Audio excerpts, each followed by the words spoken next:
القائل أعوذ بالله من الشيطان الرجيم وإلى ثمود أخاهم صالحا قال يا قوم اعبدوا الله ما لكم من إله غيره وأنشأكم من الأرض واستعمركم فيها فاستغفروه ثم توبوا إليه إن ربي قريب مجيب أشهد أن لا إله إلا الله وحده لا شريك له وأشهد أن محمدا عبده ورسوله اللهم صل وسلم وبارك على سيدنا محمد وعلى آله وأصحابه أجمعين أما بعد فيا عباد الله اتقوا الله أوصيكم وإياي بتقوى الله فقد فاز المتقون.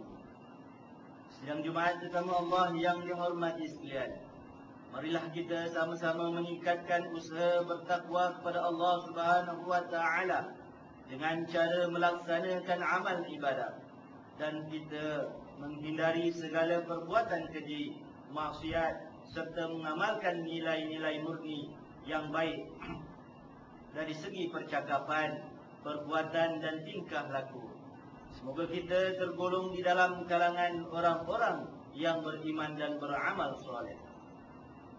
Sidang Jumaat yang dihormati, alhamdulillah, bersyukur kita kehadrat Allah Subhanahu wa taala di atas segala nikmat dan rahmat yang dianugerahkan kepada kita, khususnya pembangunan negara, kemakmuran dan kestabilan yang berpanjangan yang telah dinikmati dari dahulu hingga kini.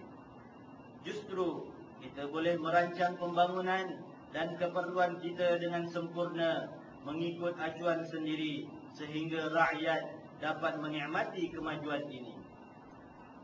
Maka dengan itu, kita selaku rakyat dan umat Islam hendaklah sentiasa peka dan mengambil berat soal kesejahteraan hidup. Janganlah kita hanya semata-mata menjadi penerima dengan menyerahkan tanggungjawab membangun menyerahkan tanggungjawab membangun negara kepada pihak pemerintah sahaja. Sebaliknya, kita hendaklah turut bertanggungjawab menyelesaikan masalah agar menjadi bertambah baik dengan memberi penambahbaikan terhadap apa yang sedia ada. Hadirin sidang Jumaat yang dihormati sekalian, di antara panduan-panduan Al-Quran yang menyebutkan peranan yang dipertanggungjawabkan kepada manusia, seperti mana firman Allah Subhanahu wa taala di dalam surah Hud ayat 61 yang bermaksud, Dialah Allah yang menjadikan kamu daripada bahan-bahan bumi serta menghendaki kamu memakmurkannya. Oleh itu, mintalah ampun kepada Allah Subhanahu wa taala dari perbuatan syirik, kemudian kembalilah kepadanya dengan taat dan tauhid. Sesungguhnya Tuhanku sentiasa dekat, lagi sentiasa memperkenankan permohonan hamba-Nya. Justru itu, kita berperanan merancang dan melakukan sesuatu yang terbaik untuk faedah diri, keluarga, masyarakat, bangsa dan negara. Kita juga perlu membuat perubahan terhadap kelemahan dan kekurangan yang ada pada diri kita. Dan Allah Subhanahu wa taala berfirman di dalam surah Al-Qasas ayat 77, A'udzu billahi minasyaitonir rajim. Wabtaghi fima ataka Allahu ad-daral akhirah wa la tansa nasibaka minad dunya wa ahsin kama ahsana Allahu ilaik wa la tabghil fasada fil ardh innallaha la yuhibbul mufsidin.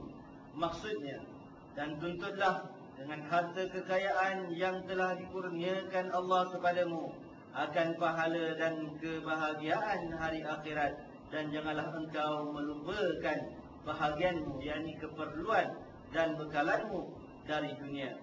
Dan berbuat baiklah kepada hamba-hamba Allah sebagaimana Allah Subhanahu wa taala berbuat baik kepadamu dengan pemberian nikmat-Nya yang melimpah-limpah. Hadirin sidang Jumaat yang dihormati sekalian, kerajaan telah melaksanakan dasar pembangunan yang menyeluruh demi kesejahteraan rakyat. Sekolah, jalan raya, sistem perparitan, pengangkutan dan sebagainya disediakan untuk kemakmuran rakyat. Usaha itu semestinya memerlukan dana yang besar. Sehubungan dengan itu adalah menjadi tanggungjawab kita untuk menyumbang sebahagian daripada rezeki atau pendapatan kita untuk kemaslahatan negara secara keseluruhannya. Salah satu daripada tanggungjawab kita kepada negara ialah dengan membayar cukai. Antara cukai yang kita bayar ialah cukai pintu yang dibayar kepada pihak berkuasa tempatan, iaitu Majlis Bandaraya ataupun Majlis Perbandaran. Wang yang kita bayar itulah yang akan digunakan untuk kerja-kerja pelupusan sampah, menaik taraf kemudahan yang sedia ada, menaik taraf kemudahan yang ada di kawasan kita dari segi padang permainan dan kawasan rekreasi, pengindahan dan banyak lagi. Kesemuanya itu adalah untuk memberikan kesejahteraan kepada penduduk. Manakala cukai tanah pula adalah cukai yang dikenakan ke atas tanah yang dimiliki dan dibayar kepada pejabat tanah. Setiap tahun kita sebagai pemilik tanah adalah diminta membayar cukai tanah dan dalam tempoh yang ditetapkan, iaitu bermula daripada 1 Januari hingga 31 Mei setiap tahun. Seandainya ia tidak dijelaskan dalam tempoh yang ditetapkan, ianya dianggap sebagai tunggakan dan akan dikenakan denda. Sehubungan dengan itu, saya menyeru agar sidang Jumaat sekalian menyegerakan tanggungjawab membayar cukai tanah dalam masa yang ditetapkan, agar membolehkan kerajaan merancang kutipan hasil dan memberikan manfaatnya kepada masyarakat. Segala pungutan cukai dapat menjadi pendapatan negeri bagi menampung keperluan pembangunan seperti pembinaan sekolah, jalan raya, hospital, masjid, balai raya dan sebagainya. Seandainya cukai tanah tidak dijelaskan, maka sudah tentu pembangunan yang dirancang tidak dapat dilaksanakan dengan sewajarnya. Mengikut perangkaan, sehingga November tahun 2009, tunggakan bayaran cukai tanah seluruh negara ialah sebanyak ringgit Malaysia 1.022 bilion. Jumlah itu tidak dapat dikutip kerana pemilik tanah tidak menjelaskan tanggungjawab mereka. Jumlah tunggakan itu adalah cukup besar. Jumlahnya sama ada dengan belanja membina lebih 300 masjid yang bernilai 3 juta ringgit setiap satunya. Sehubungan dengan itu, saya menyeru jemaah sekalian supaya menanamkan azam untuk berbakti kepada negara dengan menjadi penyumbang kepada pembangunan negara dan melunaskan cukai. Betapa bangganya kita sekiranya kita sebagai umat Islam di negara ini menjadi penyumbang utama kepada pembangunan negara kita.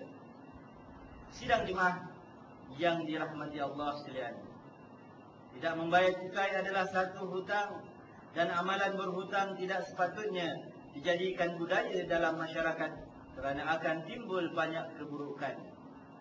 Kita dituntut untuk menguruskan kewangan dengan secara bijaksana, dengan terlebih dahulu membayar hutang dan tanggungjawab kita yang lain kepada manusia.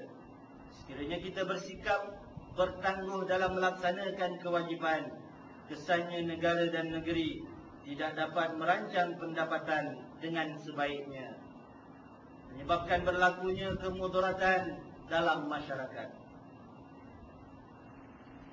Ini selari dengan hadis Rasulullah sallallahu alaihi wasallam yang diriwayatkan oleh Imam Muslim, yughfaru lisyahidi kullu dhanbin illa ad-dain